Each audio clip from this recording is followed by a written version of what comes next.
¿Qué sucede cuando una pobre costurera con manos temblorosas salva a un niño que se está congelando bajo las burlas de un vecindario entero? No vas a creer cómo un solo acto de ella transforma la conciencia de aquellos que ayer se reían de ella. Lo que ocurrió después cambió para siempre ese hogar.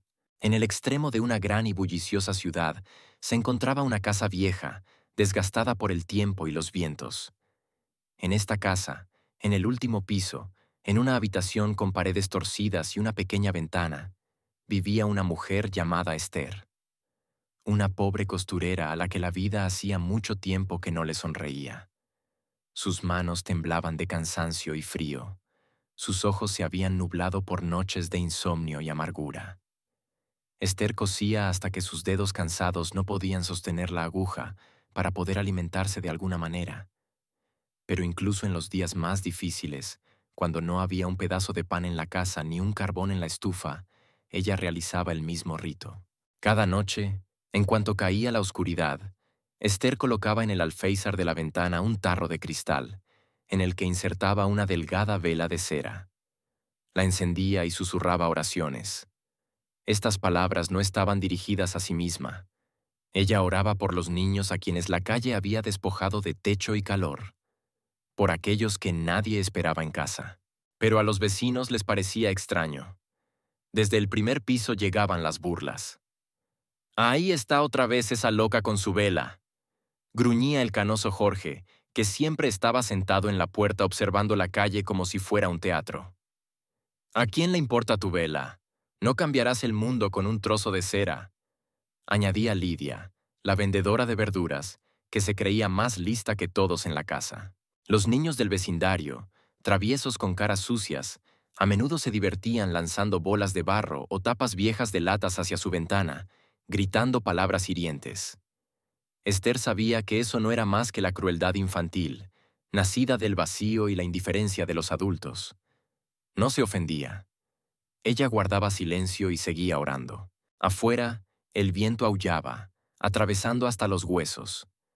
Esa noche era especialmente violento, arrancando viejas tejas de los techos y golpeando las contraventanas. En la casa se apagaron incluso las luces de la calle. Las lámparas titilaron débilmente y se apagaron. Solo en la ventana de Esther temblaba la pequeña llama de su vela, como si luchara contra esa oscuridad despiadada. «Verán que sí», murmuraba Esther para sí misma, mirando su vela. «Que se rían. Yo seguiré orando. No por mí, sino por aquellos que ahora deambulan por las calles sin techo ni calor». Y en ese instante, una sombra pasó por la ventana. Alguien se movió en el callejón, escondiéndose del viento y el frío. Esther notó la silueta, pero no le dio importancia. Había muchas sombras solitarias en la ciudad. El viento golpeaba los cristales, como si mismo pidiera ser admitido, para calentarse. Esther se envolvió en una vieja bufanda de lana, abrazando sus manos temblorosas contra su pecho. La llama de la vela apenas se movía por la corriente de aire, pero no se apagaba. Las risas de los vecinos, los gritos lejanos de la calle, el silbido del viento. Todo se unía en un único coro despiadado de indiferencia. Pero Esther no estaba dispuesta a rendirse. Sabía que su pequeña luz era necesaria, incluso si nadie alrededor lo entendía. Lo que ocurrió después fue una verdadera prueba para Esther. Lo que vas a leer ahora tocará el corazón de cada uno. Quédate con nosotros y descubre cómo una vela y la fe de una mujer pudieron cambiar el rumbo de los acontecimientos en esa fría noche. La noche se tornaba más dura con cada minuto. El viento aullaba como si quisiera arrancar las últimas esperanzas de los techos de la vieja casa donde vivía Esther. El frío se infiltraba en cada grieta y rendija de las paredes, dejando temblores y corazones helados a su paso. La llama de su vela seguía brillando en la ventana, frágil pero obstinada, como la misma Esther. Ella estaba sentada en un taburete junto a la ventana, envuelta en su desgastada bufanda, murmurando su oración. En ese momento, sus palabras eran especialmente ardientes, llenas de dolor, porque afuera, en esa oscuridad implacable, alguien podría estar congelándose, como ya había sucedido muchas veces en su barrio. Mientras tanto, bajo las ventanas de la casa se desarrollaba su propia tragedia. Por la vacía calle, Desorientado y agotado, avanzaba un niño de unos 8 años. Su rostro era pálido, y sus ojos grandes por el miedo y el cansancio. Se llamaba Santiago. Ya no podía sentir sus piernas del frío, y en su pecho ardía como si agujas heladas hubieran volado a su interior. Ese niño había perdido a sus padres el año anterior. Vivía donde podía, comía las migajas que lograba pedir durante el día. Y ahora había sido expulsado por los niños mayores del terreno baldío donde intentaba refugiarse del viento. Y así, Santiago vagaba por la ciudad, entre muros de piedra y puertas cerradas, sin saber a dónde girar para no morir esa noche. Apenas podía distinguir nada a su alrededor cuando su mirada se posó sobre una pequeña luz en la ventana. La llama temblaba, pero no se apagaba. Santiago sintió como si esa luz lo llamara. Hizo unos pasos más y se sentó en los escalones de la entrada, abrazando sus manos contra el pecho. El viento desgarraba su jaquet delgada, el frío congelaba su aliento, pero no podía seguir caminando. Al amanecer, primero fueron los vecinos los que notaron al niño.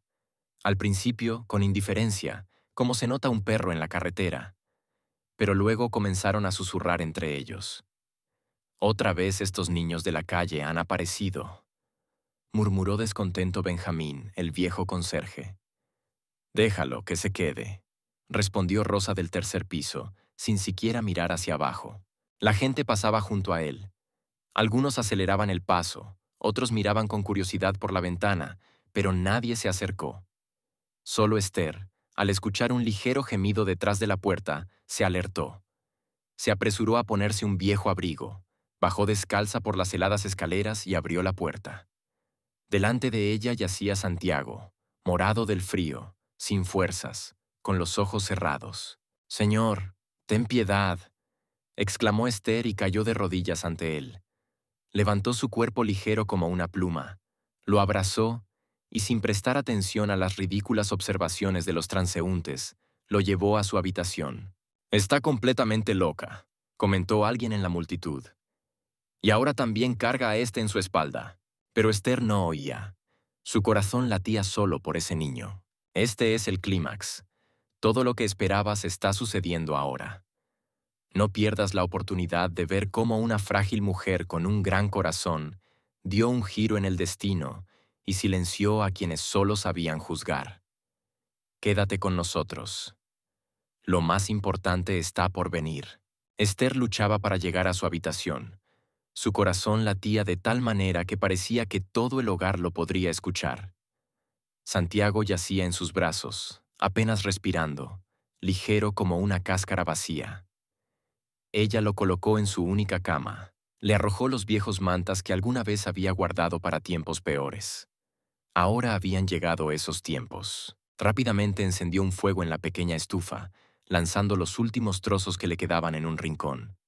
La habitación se llenó de un suave, pero tan deseado calor. Esther se sentó junto al niño, le posó la mano en la frente. La frente era helada, su respiración apenas perceptible. «Aguanta, mi niño, aguanta», susurraba, dándole de beber agua caliente en la que había disuelto una pizca de azúcar. Fuera, los vecinos ya se estaban reuniendo. Aquellos mismos que se reían y lanzaban miradas llenas de reproche. Ahora se miraban entre ellos, murmurando. «Bueno, se ha puesto a salvar, como la Madre Teresa», dijo con sarcasmo Lidia, tratando de hablar en voz baja para que no pareciera del todo insensible. «Que se ocupe, igual no servirá de nada», respondió Benjamín, haciendo un gesto con las manos. Pero Esther no los oía. Estaba sentada junto a Santiago, sosteniendo su pequeña mano en sus manos trabajadas.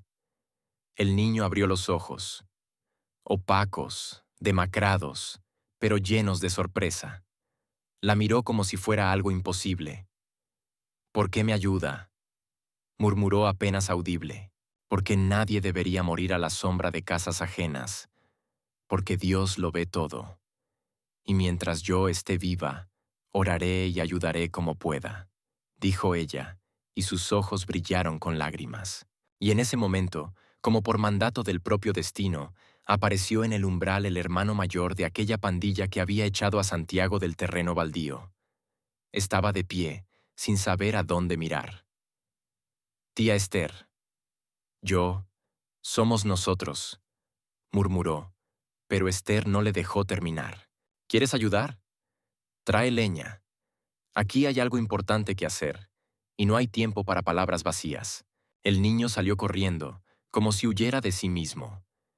Y los vecinos observaban la escena, y por primera vez en su vida sintieron vergüenza. Uno de ellos trajo una barra de pan y la dejó en la puerta.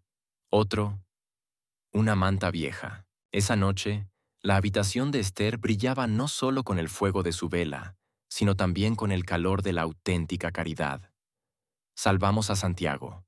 Lo llevaron a un refugio, pero cada mañana venía a ver a Esther y se sentaba en su puerta, sosteniendo una flor o un trozo de pan, como señal de agradecimiento. La llama de la vela en la ventana ya no era objeto de burlas.